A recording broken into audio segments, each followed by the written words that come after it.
Jesse, take me to March 25th, 1996. Big date in my life.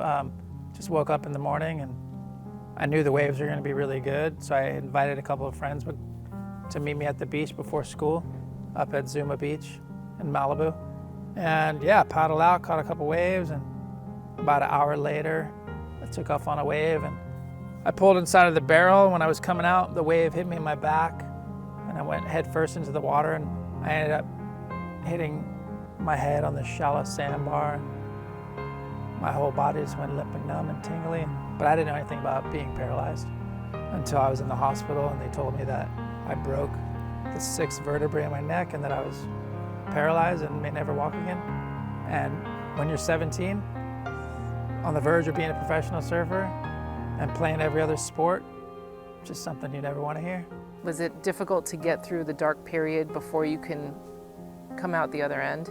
Kind of just try to focus on the positive things and what I could do and not dwell on what I couldn't do. And yeah, a few years after my accident, I got in the water and I laid down and they pushed me into some waves, and it just like sparked this new interest in my life about, man, like I want to be able to help other people in my situation, because just having that freedom, that independence on the wave and the wind blowing on your face and the salt water. And so that's when the idea came about of starting Life Rolls On, which now we take people with various disabilities surfing and skateboarding around the country.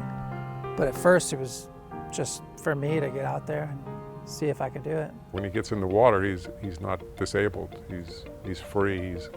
He's in his element, and he's not thinking about, again, his aches, his pains, his limitations. He's thinking, I'm doing what I love. He didn't selfishly get back in the water.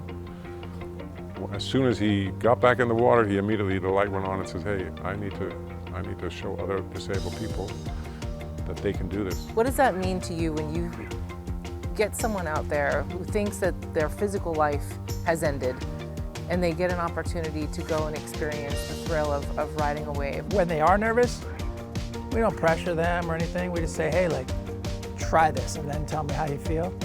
They try it, they get out of the water, and when can I do this again? Family members are crying. So it means a lot to everyone that's involved. Like I said, from the volunteers to the parents to the participants, everybody gets something out of the day. The surfing and the skateboarding is just an excuse to bring the people together, but it's more of a community thing where you can build relationships and friendships and just let you know like that other people are doing this in your situation, and all you got to do is try and you'll see what you can do. He really is arguably the godfather of adaptive surfing.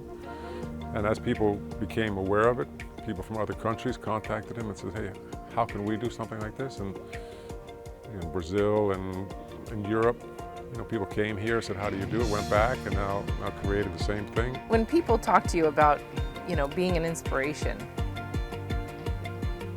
what does that mean to you? I was in a big car accident 6 months before my surfing accident, and I told my dad that I'd rather be dead than be paralyzed. And then 6 months later, I got paralyzed. So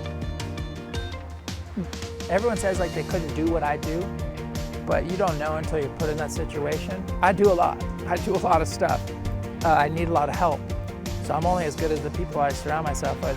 I couldn't be an inspiration without my friends who take me surfing. I couldn't be an inspiration without my friend who helps me go fishing. I couldn't be an inspiration without help. So all my friends are like a part of that inspiration.